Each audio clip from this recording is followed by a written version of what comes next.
Well, welcome everybody, and thanks a lot for spending some time with us today. My name is Clay Malcolm here at Advanta IRA, and today I'm delighted to be joined by Dean Tilman.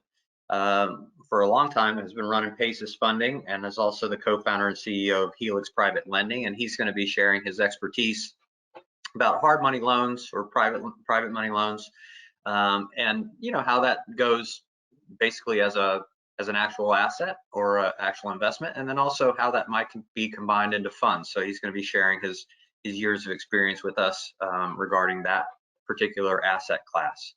So from a housekeeping standpoint, we invite you to ask questions. So please go ahead and do that, and you'll be able to do that by typing them into your questions box on your console.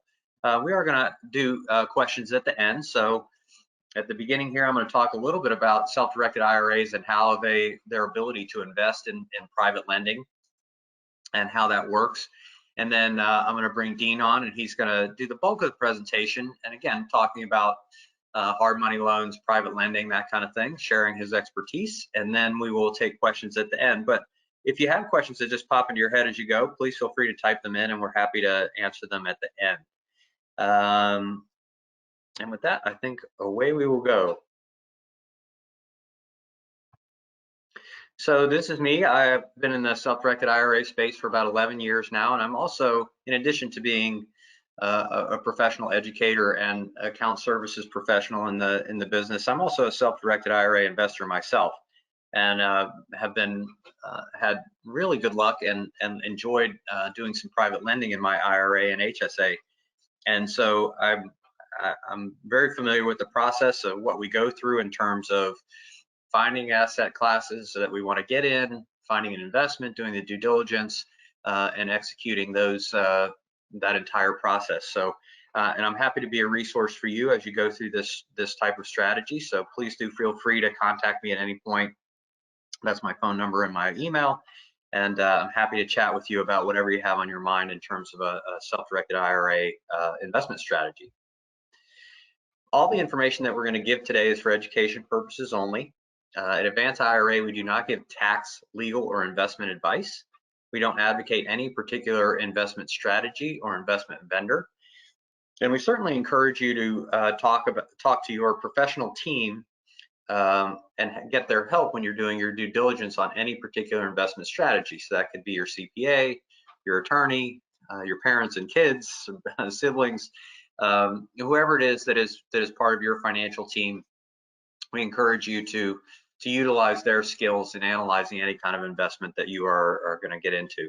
And one of the things that I sometimes say is that disclaimers are sometimes just a little bit of a let's get through it and everybody understands kind of what's going on. But in this particular case, I will also just point out that with self-directed IRAs, this disclaimer does talk about the neutrality of our role at Advanta. So our role is to document the activity of the account type such that it gets to keep the tax advantages even when it's investing in an alternative asset.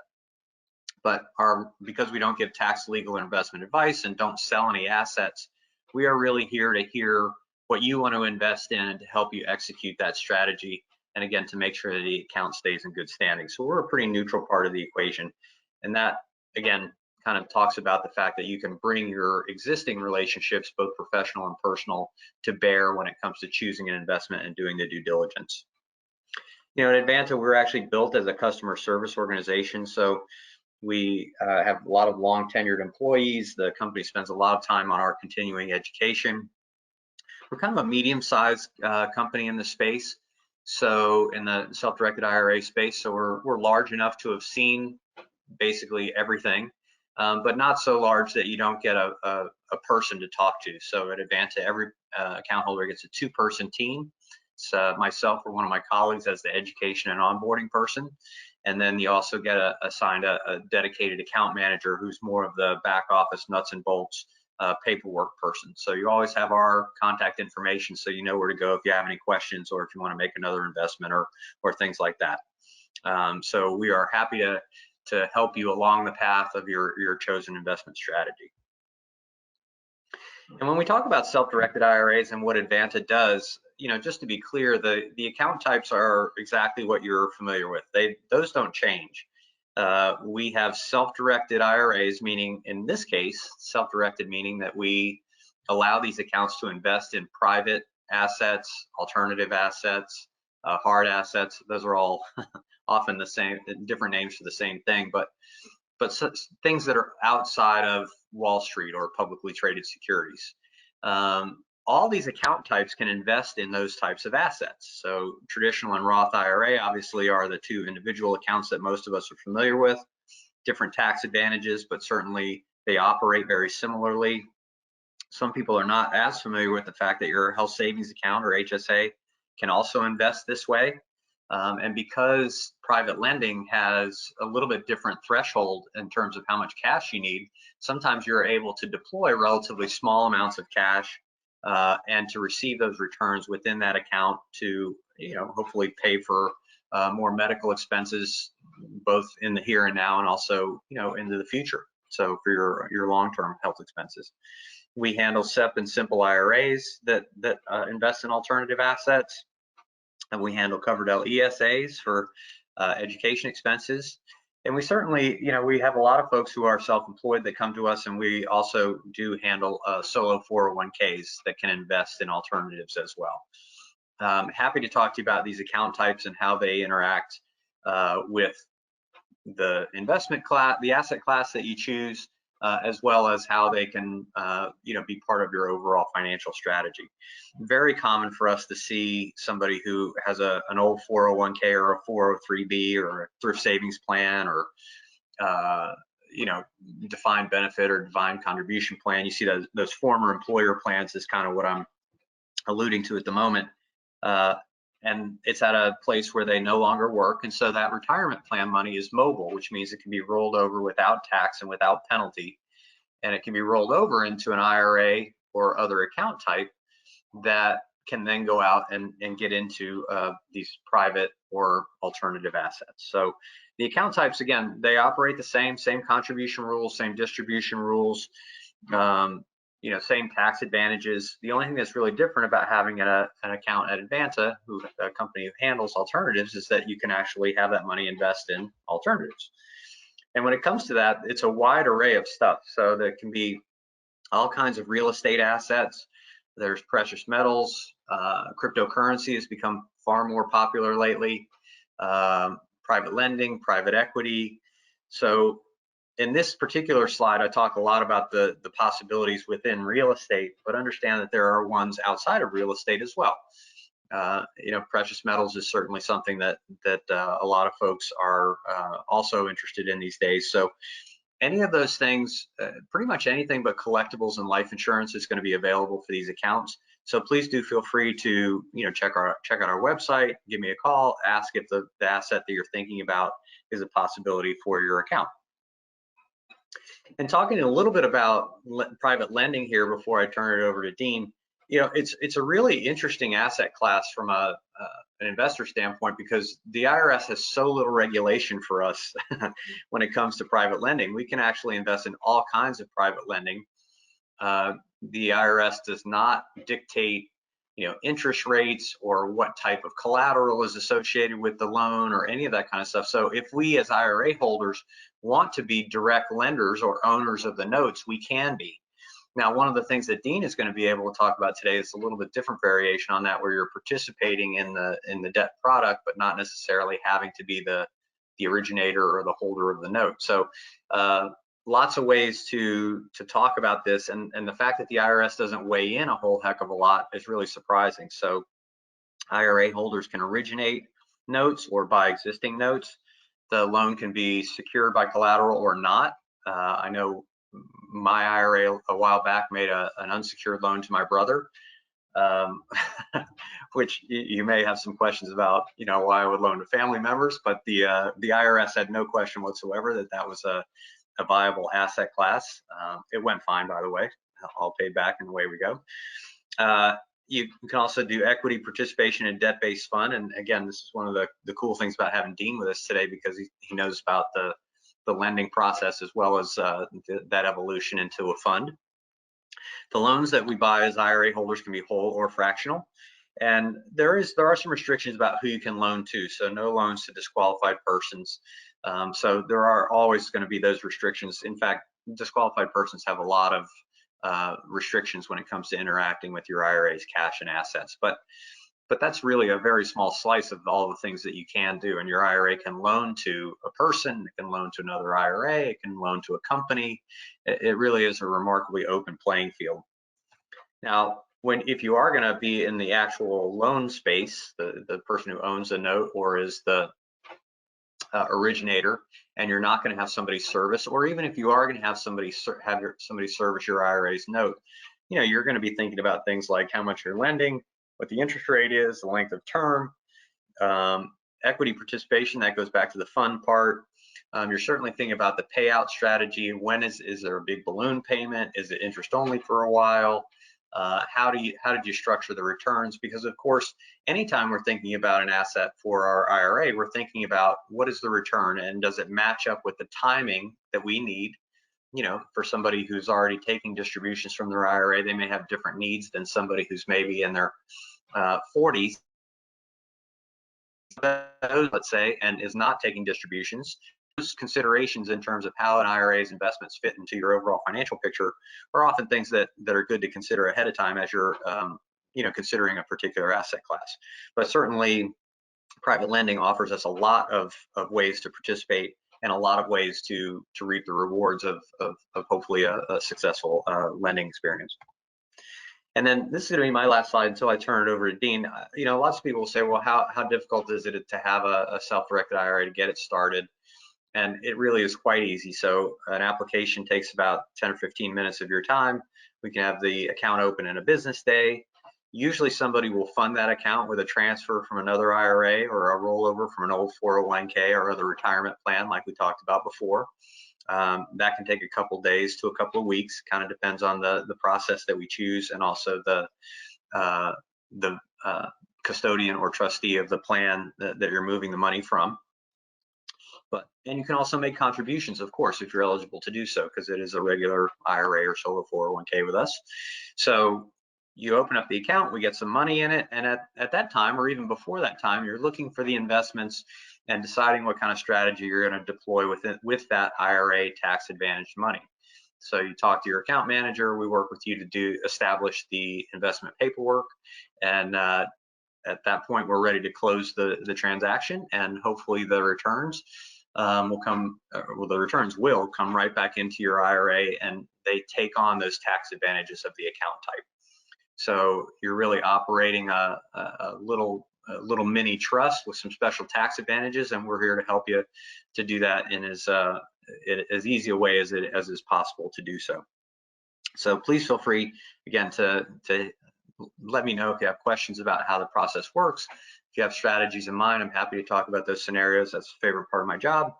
And yeah, so without further ado, I'm going to go on and bring on Dean Tilman.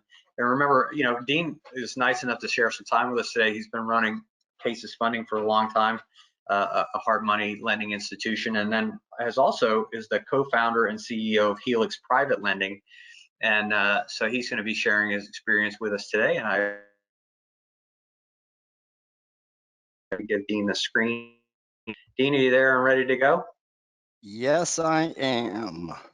Okay, so it should be offering you the screen there. And I see you there in presentation mode. Yeah, there we go. Great. So Dean, again, thanks for being with us today, and take it away.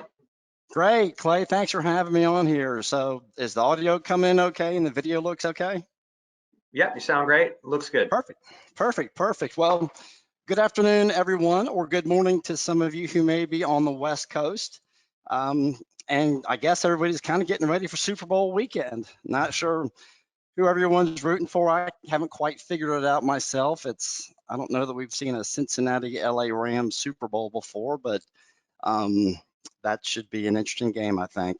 And thank you for taking some time to be on this webinar and to hear a little bit kind of about the private lending space, which I've been in it for, boy, a good 17 years now, which it seems like eons. I got into the business when the market was good, And then the market fell apart, the real estate market back in 07, 08.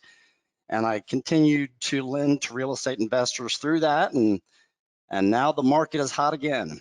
But definitely learned a lot of lessons through that last downturn. That's kind of helped me through this.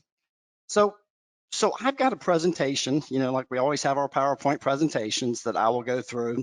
I know at some point people can go, oh, goodness gracious, not another PowerPoint presentation. So I will kind of jump around to some different points and emphasize certain things. Little background on me. Again, I've been a private lender or a hard money lender since about 2004, 2005. But I started out as a real estate investor. I've done a number of fix and flips, finding a distressed property, renovating it, and then selling it. I've owned a number of rental properties. I've sold them off several years ago. But I also have a separate division of my company that manages a portfolio for a defunct hard money lender that went out of business back in 08.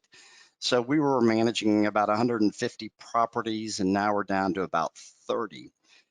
And I say that to let you understand that I'm not just a lender who sits in the office and looks at Excel spreadsheets. I'm in the field. I know what real estate investors look for. I know what property managers look for, and have a lot of hands-on experience. So let me define hard money lending and private lending. The two terms can be used somewhat synonymously. Hard money lending was the old phrase for it, and it's kind of moved over to the term private lending. When I first got into the space, it was really more of a cottage industry, a mom and pop type of finance product. And now it's become more institutionalized and more widely accepted. But in general, private lending is an asset-based loan on an investment property. We really look at what that property is worth more so than what the borrower's credit score is. So everything is predicated on what the value of that property is. A hard money private loan, it's a short-term loan. It's really a bridge loan. It's typically around 12 months, and it's meant to allow real estate investors, very often for residential properties, to acquire the properties, do renovations, and then either sell them or refinance them. But they're typically short-term in duration, and that's primarily due to the high interest rate that we charge for these. They're non-owner occupied. We do not lend to people who plan to live in the property. When you do those types of loans, that is under a whole different avenue of federal guidelines, RESPA, regulations. Private lending largely is unregulated by the government. But to do that, it has to be on a non-owner occupied property. Most of our loans are for fix and flip. A person finds a property, a distressed property for $150,000. They're going to renovate it for another $50,000 and sell it for $275,000. The market's great right now, so our clients are having tremendous success. They're selling their properties very often before they're even finished with the renovation. Private lending, quick closings. I don't know if we have any bankers on this call, and I will try not to be too harsh, but we are kind of like the anti-bank. And that's really where our niche is. We can close loans very quickly. We tend to use common sense, not saying that traditional banks don't do that, but if you have gone to get a bank loan anytime over the last 5 to 10 years, I'm sure you provided a lot of documentation that you probably scratched your head and said, why did I need to provide that? I actually had a client who was refinancing a property recently, and he took his son to a college football game, and he borrowed $50 from a friend because he needed to buy Cokes and hot dogs, and he paid the person back in a check. The bank said, well, what's this $50 check for? Why did you make it out? So he had to document why that $50 check, what it was being made for. So I know all banks aren't like that, but they tend to ask for things that we don't ask for. A lot of our clients are self-employed. We understand on their tax returns that maybe at times they don't show the most profit because of the way they run their business. Banks can't quite understand that scenario, but we do. That enables us to close loans in about 2 weeks. We move really quickly, which in this industry you really have to do. There's a lot of competition for people to buy distressed properties. And if you can't close within 2 weeks, you're probably not going to be able to purchase a property, or our clients aren't going to be able to. Hands-on approach. I meet every borrower. We look at every property. It's not a loan like a traditional bank loan is. We are funded with private capital. So I have a fiduciary responsibility to my capital sources to be very hands-on. I don't simply look at appraisals. I will talk to my appraisers and say, hey, did you notice that house that was boarded up next door? You know, hey, did you notice those people kind of hanging out on the street? Tell me a little bit about it. So it's very hands-on. It's more than just numbers that we look at. And I will say, and my approach is a little bit different with my company. And let me take one step back real quick. We go to market as PACES Funding. I'm based in Atlanta. Our market, PACES Funding is our lending company. Helix Private Lending is the capital source that we use to fund the loans. That's what this opportunity is. So PACES Funding is what my clients, my borrowers know us as. Helix Private Lending is for the capital source and how we route that. So just wanted to put that out there also. So that's me. I am Dean Tilman. This is the Helix Private Lending. Abbas Jessa is my partner. I handle the front end, the business development, the loan originations. I underwrite every single loan that comes through. Abbas handles more of the back end. He does the servicing, the fund administration, the automation, the technology, that part of it. So we have complementary skill sets. I'm based in Atlanta. He's based in Miami. We primarily lend in the Southeast, so that tends to work. I've done over 1,000 loans, well over $100 million. In a previous life, I worked for Accenture.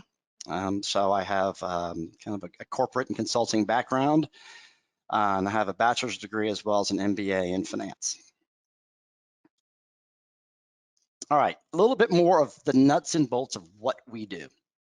So we originate first position liens, mortgages to single family real estate residential investors. We also do some commercial properties, but not too much. It's really just the houses you'll see on Flip This House. We do a lot of just the single family houses. Historically, when we got in the business, we were in Atlanta.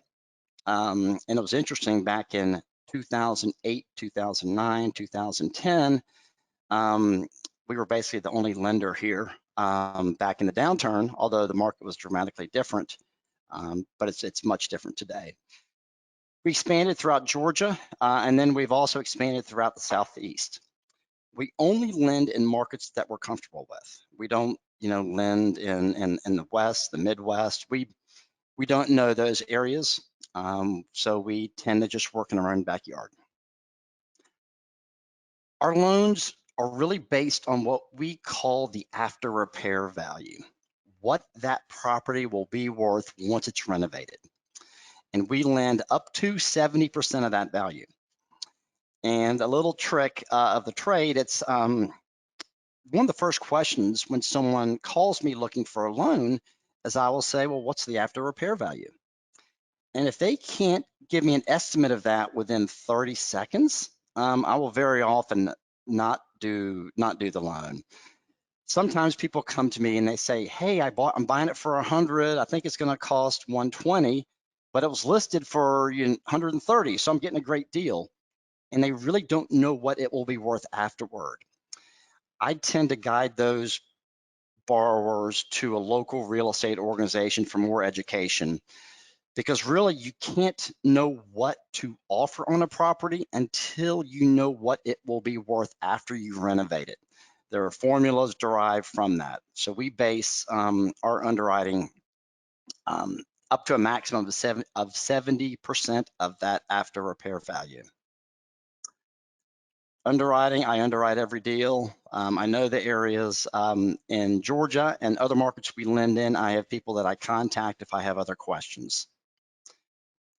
Our borrowers really love us. I know a lot of companies say that, but it's interesting when borrowers first come to us, they are surprised at the velocity at which we move, because we know most of these loans have to close very quickly. We're pushing them. Hey, we need your purchase contract. Hey, we need your itemized budget. We order appraisals, we order title, and they appreciate that. We service all of our loans in-house. We don't send it off to another company where they're sending money to some random servicer. We service them in-house. We know who they are. I actually call them up during the renovation, ask them how things are going. If they're in Atlanta, I drive by the properties. I drive by and look at them during the renovation. And if it's a sunny day and contractors should be working, I'll very often call my clients up and go, hey, where's your contractor? I thought they were installing the floors today. It's a beautiful day. So they may not appreciate that part of it quite as much, but in general, they appreciate our service overall. It's interesting. Social good has become somewhat of a buzzword here over the past few years, but we've really always had that ingrained in our DNA. Many of the projects that we lend on are in neighborhoods that are being gentrified, that are going through transition. We find that neighborhoods that are fairly stable with very similar housing stock, there aren't many investment opportunities there. It's really in some of the up and coming neighborhoods that we've really lent in over the last 17 years. And it's amazing what we've seen with these neighborhoods, how you're getting families coming back in, and how the houses look great, and how other houses start to pick up from it. And also many of the people that we work with, they've been turned down by traditional banks. They, for whatever reason, don't fit into the box of what a traditional bank looks for. And so, we pride ourselves on helping those people. We've worked with borrowers who've had bankruptcies, who've had foreclosures. We talk through that, and there has to be a valid reason, but very often they have great knowledge. They know what they're doing, but maybe the market went south on them. And we will work with those people and lend to them that a bank may not lend to them about. Okay, more of the nuts and the bolts of how our loans work and how we are, how we make sure that we're secure. Our borrowers, we have them put money into the deal. I would not be able to sleep at night if we did 100% loans, which some lenders did and some still do. We require our clients to put down, now it's more about 15% of the purchase price and the construction cost at a minimum. That's their skin in the game. And they pay closing costs, and they make interest payments throughout the loan. We don't let them defer those payments. I find that when some of our clients get behind on payments, I'd rather know about it, because that is telling me, well, there's a problem somewhere with this project, and I need to know about it. So I need to contact those clients of ours. But we make sure they have skin in the game on that project. An important thing, as much as we are lenders, our business model is not really predicated on lending the money. That's not how we view our company. We view it on getting paid back. That's when it's a success. Anybody who's a private lender or a hard money lender can lend money. That doesn't take anything. It's having the ability to be able to properly evaluate a deal and feel extremely confident that we'll get paid back. And that's how we view a success, is when our clients are successful, they sell the house or refinance out, and our loan gets paid off. That's when we say, okay, that was a good deal. We do require a personal guarantee of all of our borrowers also. So if there is a foreclosure, which we are fortunate not to have many of those, we can go back after them for a deficiency. In reality, because we're only at 70% loan to value, whenever we have had to foreclose, there's a substantial amount of equity, and those deals actually have been somewhat profitable. And we have not had to pursue the deficiency on the personal guarantee. So we lend primarily in the Southeast. I mentioned earlier, we know the Southeast, we're comfortable with it. I don't know Kansas City, I don't know Reno, I don't know LA, so I don't lend in those areas. Fortunately, the Southeast has had a large influx of people moving here since COVID, and even before COVID. There have been a number of corporate relocations to the Southeast for different reasons, maybe state income taxes, local taxes, the governments who are much more favorable to bringing companies in. That's where we lend, is in the Southeast, and there's predicted more continued inflow into those areas for the next decade from everything that I have seen. People always love to see case studies. I know if you watch Flip This House and all the other hybrids of it, they make real estate investing look very sexy. They make it look like it can be a little bit tricky, but it can be extremely profitable. We actually had one of our properties on one of those shows one time, and it's amazing behind the scenes what they do. They actually brought the yard out and laid it down. The house wasn't finished, and then after filming was done, they picked up the sod and removed it. The trim was glued to the wall just so certain pictures would be made. The house really wasn't sold, and the numbers really weren't accurate. So it was somewhat interesting to watch that show from one of our properties. But this is a pretty typical deal of what we do. You can see the before and the after picture. The investor bought it for $52,000. The construction cost was $93,000. In terms of the entire deal, what it comprised, we lent 77% of the total funding needs, not the value, the total funding needs, and the borrower put down about 23%. We charged 3% for an origination fee, 11% interest. It's interesting, we appraised it at $235,000. That's what our appraiser said it would be worth.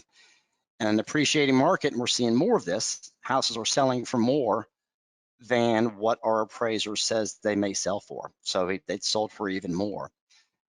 So our loan was paid off, and our client made a 200% cash on cash return. Fortunately, in this appreciating market, nearly all of our clients are doing very well, but we are fully cognizant that an appreciating market does not happen forever. And we have our eye on that, and we talk to our appraisers about, let's look at the current scenario, don't make any predictions on the future.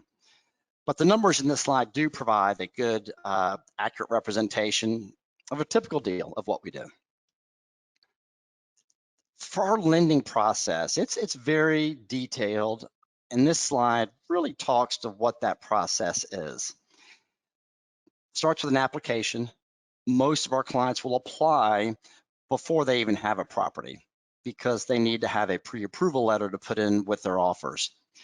I'll talk to them, we'll run a credit report.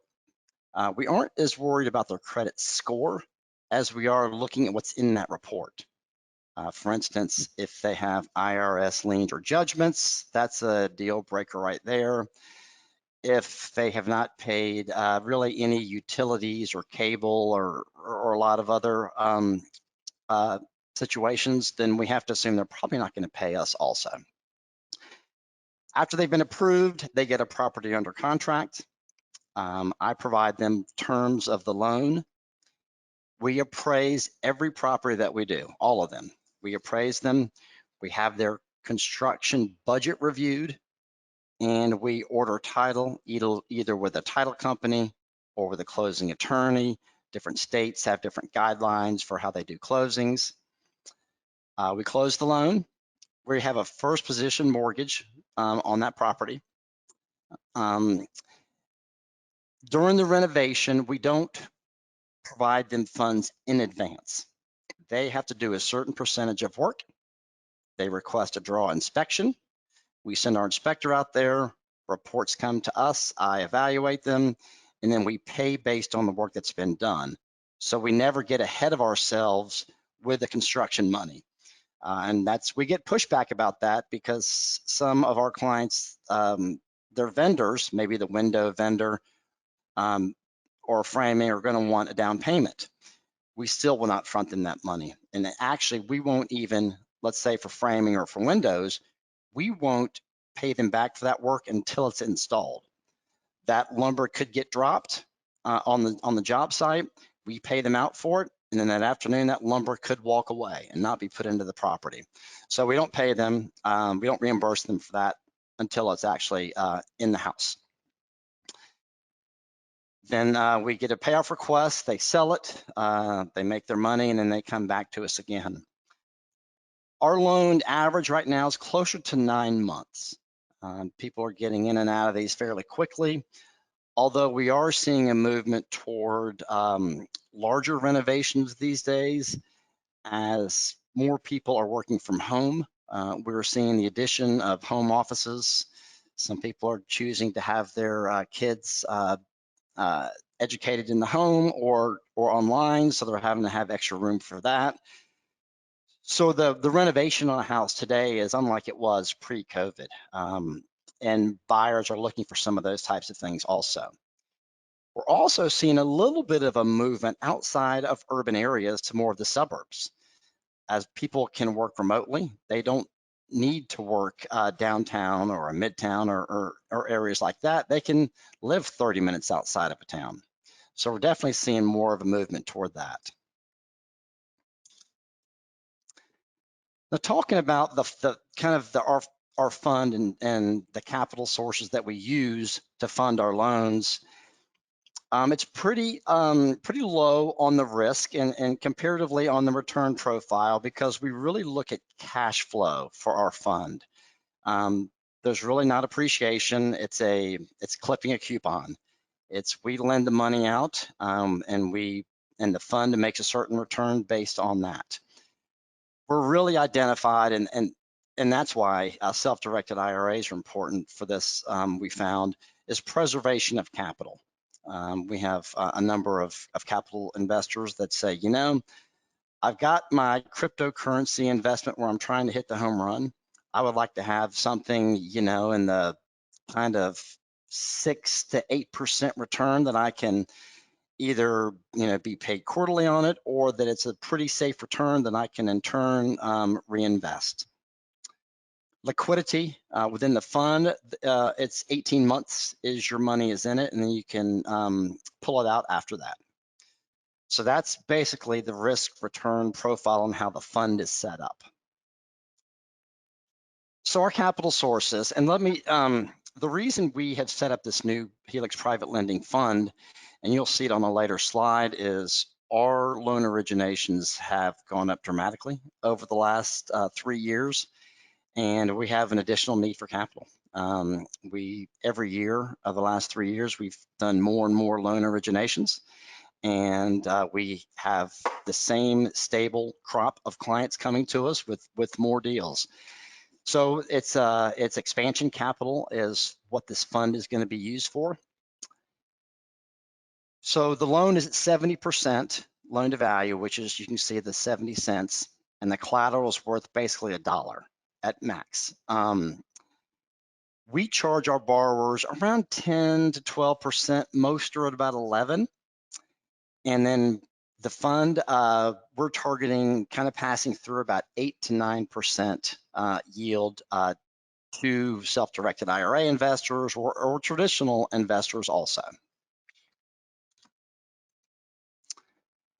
What the fund has is membership units and a broad base of loans. We'll have loans throughout the Southeast, and the fund will own all of those loans. So it's secured geographically with first position mortgages, as well as a guarantee from our borrowers. We'll have statements and distributions done quarterly. We aren't using any debt. There are some lenders out there that will leverage their capital sources. We don't do that. I remember the last downturn and a number of lenders that had leverage. Everything was great until it wasn't. And then those banks started calling all of their loans due, and mainly because the FDIC might have been pressuring them, but it caused those groups to collapse. So we've chosen not to use any leverage. It's all going to be what we've raised in-house. Professional management, we're implementing a technology platform where all of our capital investors will be able to log in and see their investment and have a number of reports they can pull, as well as we provide reports also on a quarterly basis, and we'll have audited financial reports. With a number of funds, there's a management fee. It's pretty common to have a 2% management fee for the fund manager. We are not doing that. Fortunately, from doing this for so many years, we don't need to have that built-in revenue source just for having people invest in our fund. We don't think it really aligns our interests. So our compensation is really, for the fund manager, is really from the profits of the fund. So most of the expenses we are incurring at the fund manager level, not the fund level. So, and that's been a really interesting aspect that a lot of people who've invested with us have said is, wow, you're really kind of aligned with what we're doing also. So that's been a big benefit. This is a slide on compounding interest and reinvesting your profits. This is really for any type of investment, but this can just show you, and you've probably seen slides similar to this, for $100,000 investment, compounding each quarter at an 8% annual return. After 10 years, that 100,000 has grown into 220,000. So that's the clients or the investors we've talked to have really decided to reinvest their profits. That's not mandatory, but that slide shows you the power of compounding interest. In terms of the portfolio this is just over the last 3 years. You can see in 2019, we originated over 13 million in loans. Last year, it jumped up to 20 million. So again, this is for expansion capital. Our average loan size has increased as the market really has exploded over the last few years. But our loan to value really stayed pretty well. We're at 62.47 loan to value. So that's below the 70% max threshold that we would ever be at. And you can see on the slide what we charge for an origination fee, as well as what our interest rate will be. In the hard money lending space over the last 5 years, there have been a number of institutional lenders that have come out charging 7 to 8% interest.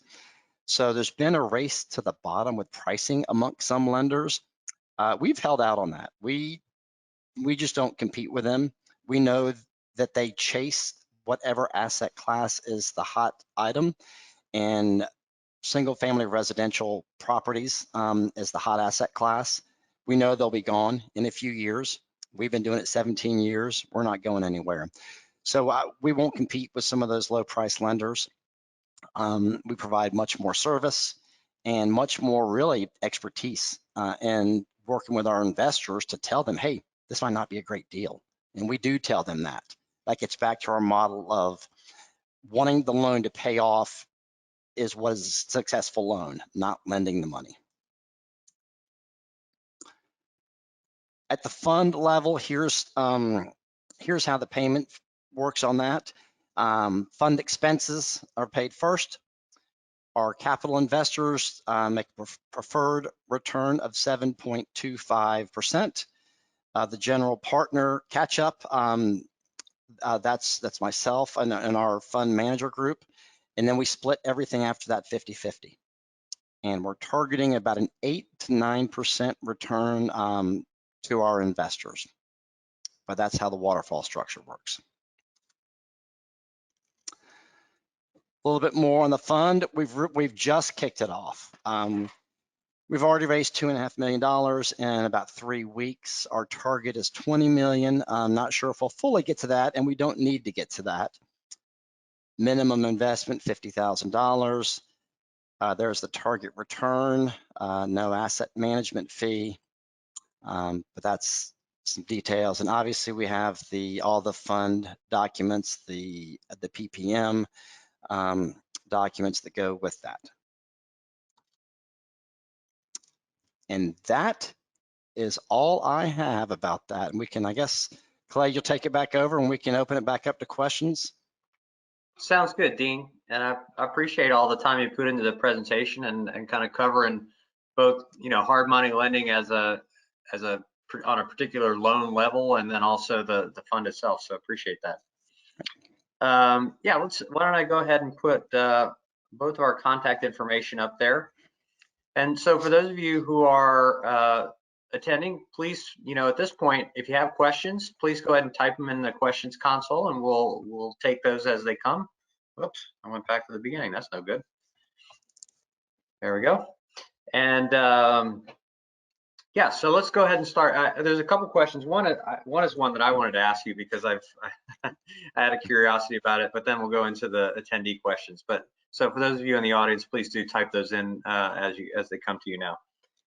So my question, Dean, was I've often heard that sometimes a flipper will go to the lender not entirely sure of their numbers and ask them if the loan, and I'm kind of wondering, do you end up having flippers come to you and ask your advice about whether they're in the right ballpark or not? It's kind of an odd question, but I've heard it a couple times. I've had 2 questions today from people asking me about that, to evaluate their deal and what do they think, what do I think it will sell for, and I will provide some guidance on that. But we do have some people that come to us 5, 7, 10 times, and I finally have to shut them down and say, this is really your job to know what this will sell for. That's not my job. But actually, those questions really help me. From an underwriting perspective, there's a lot of psychology that goes into this. And this is going to sound a little bit harsh, but it's proven successful for me. And people that come to me, I have to somewhat assume that they're not entirely telling me the truth or the full story. And I have to dig out more information on it than they're providing to me. And that's just the way that I was brought into the business. I was brought into it from some bankers who said, hey, there are some people out there in real estate investing who truly don't know what they're doing, but there are some people out there that are trying to take advantage of you. So be ready. So yeah, to answer your question, yeah, we do get that question, and I do help them evaluate deals to some extent, but when I'm doing all of the work, I say, well, why am I not buying this property instead of you?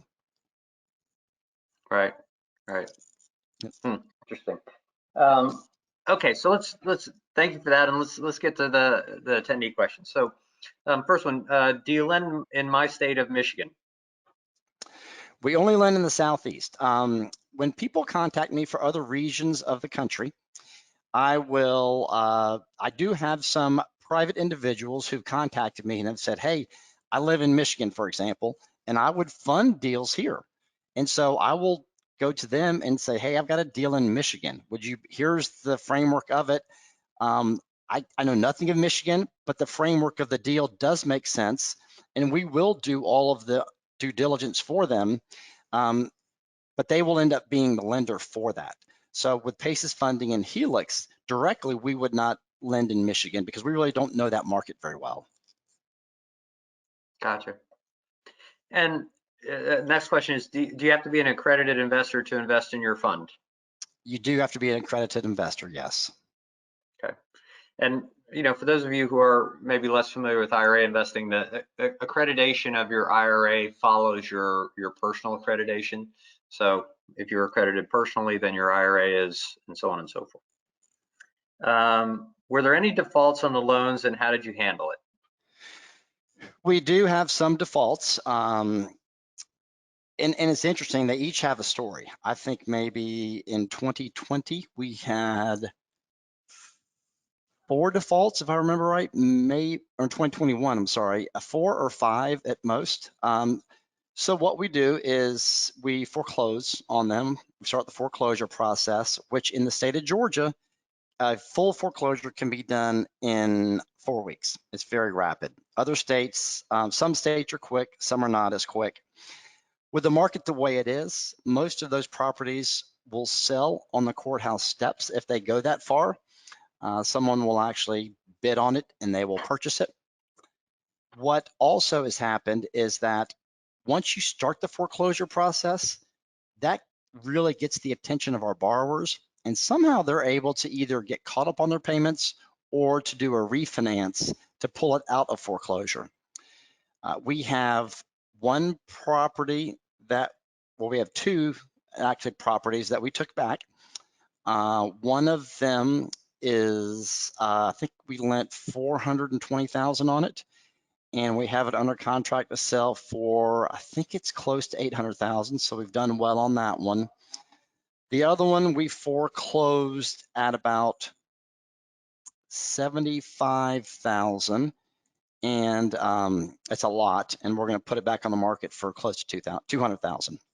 So we do have to foreclose on some of them, and those can be very profitable actually. But we'd rather not foreclose. There are some lenders out there that are called loan to own, and they will take advantage of some investors, and they will foreclose immediately when they get a day behind on payments because the asset is so strong.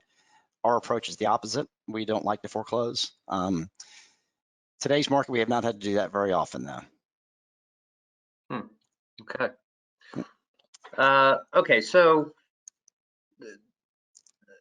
well, I'm going to paraphrase one question here. So at the end of the 18 months, you mentioned an exit. What does the exit look like? What are the options for an investor after that 18 months? You can pull all of your capital back out. There's a process for it. You put in a redemption, and then you say, I want to, redeem all or a portion of the funds I have in it, and then we redeem it and send you back your funds. In this case, it would go straight back to Advanta. Okay. And they can do partial, you mentioned, is that true? They can do, yes. Mm-hmm. Okay. Okay, next one here. You mentioned that the investor is secured by real estate. What instrument would we get to secure our investment? And would this be tied to a specific property? And I'll go ahead and finish as a kind of a multiple question, but it's talking about worst case scenario. And if the worst happened and the fund went bankrupt, what would be the recourse? So I guess that this person's asking about the security that you mentioned for an investor. Right. So the fund will have the security deed or the deed of trust. So the fund itself would have that security instrument. We don't tie one capital investor to a loan. You would invest in the fund does the loan. So you have a pool of loans that you're collateralized by. So then if the fund has to foreclose, then it's the entire fund that will take on that foreclosure and disposing of that property. So so it's not a one-to-one, an investor per loan type of scenario. It's pooled together. And then what was the other question? Bankruptcy? Yeah, at the kind of the conclusion of the question is, so if the very worst happened and the fund went bankrupt, what would be the recourse, or what would the demise of the fund look like for an investor?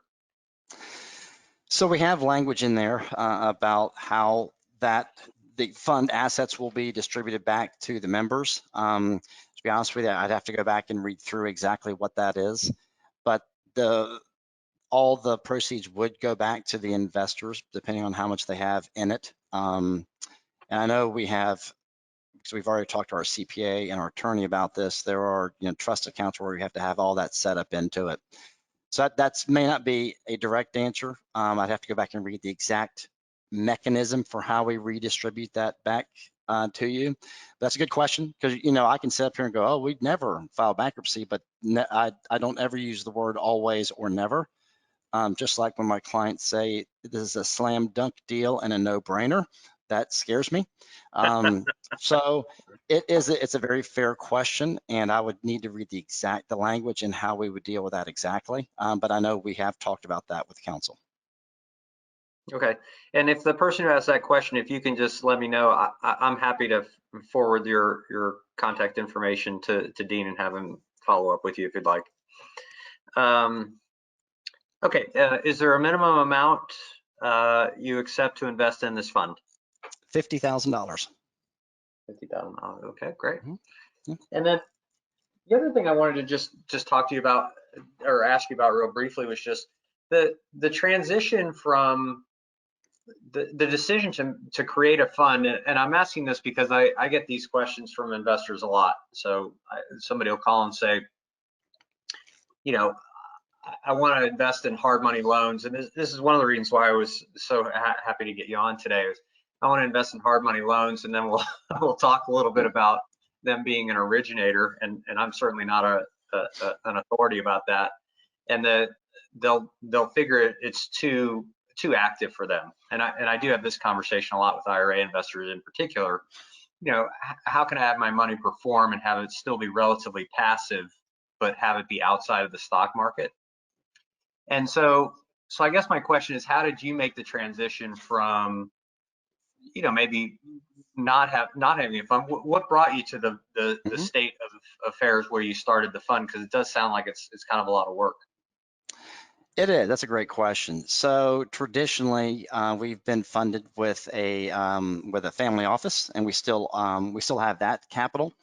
One of the things I've learned through COVID is having different sources of capital from talking to a number of other lenders, other peers in the industry that I go to some conferences. And so we said, well, we need to differentiate. We need to have other sources of capital. And then the fund structure, from looking at best practices of other kind of peers in the industry, really was the best way to do it. And with the expansion capital that we need to really continue to not explode our company, we're not looking to do that. We're looking to really just continue to serve our existing clients. We're not looking to be the biggest in the country. We're not looking at anything like that. But it's really more to expand on what we're currently doing. And so we have the family office as one source, and then we have this fund as another source of capital. And that's kind of how that decision came around. It was really internal discussions about, it's with anything. What if the family office woke up one day and said, hey, we're gonna move our money into something different? And then we would not have that source of capital, which we've relied on for 12 years. And it's still gonna be there, but it made us think, because we had some peers in the industry that actually did happen to them. And so that's why we decided to come up with the fund approach for it. And I've had people over the years that have said, hey, Dean, we love what you're doing. We'd love to invest with you. And I have really not accepted outside money. I've never solicited it. People have just kind of found me over the years, and I've just had a list of them and said, well, if I move to more of a fund structure where I'm bringing in other source of capital, I'll reach back out to you. And so I guess hearing enough people over the years say they would like to invest in a fund, that kind of helped kickstart it also. Makes sense. Yeah. And so we have one more question. I'm gonna go ahead and ask this one, and then we'll wrap it up. I see that we're at 1 o'clock and on the East Coast here, and I want to be respectful of everybody's time. Can you or do you share the statements of the fund? So income or balance sheet, that kind of thing. Is that something that you do, Dean? We do, yeah, we'll have that. We'll have the audited version on an annual basis, and we'll have the unaudited version that we'll disseminate on a quarterly basis. You'll see that you'll see the addresses, you'll see as much detail as you want to see. That's a big thing with us, is transparency. Because we've done it for so long, we don't need to, there's no smoke and mirrors. We don't need to try to convince you that we know what we're doing. We've done it for years. So we will show you all the information. You'll see all the financials. You'll see, again, the addresses. You'll see what the fees are. You'll see what the interest is, everything. Got it. Yep. Okay, great. Well, so thank you everybody for joining us today. And I hope that you all received some information that will help you in terms of your investment strategy. Keep in mind that your IRA can easily invest in private lending, and I'm here to help you with that part of it. And Dean and I will both be happy to be a resource for you going ahead. So you have our contact information there on the screen. So please do feel free to contact us. Dean, anything you'd like to say to wrap up? No, that's it, Clay. I appreciate the time, and it's great to be in real estate in general. Right now, the market is going up, but what I found out is you don't know what you don't know. And after years of doing this, I think I've learned a lot of what I don't know, and I've learned those things over the years. So this is a great investment vehicle. So we look forward to working with you. Well, I appreciate you spending some time with us today, and appreciate everybody spending their time with us today to learn a little bit more about private lending. And I hope you have a great and healthy day, and we'll see you on the next webinar. Bye, everybody. Great. Thanks.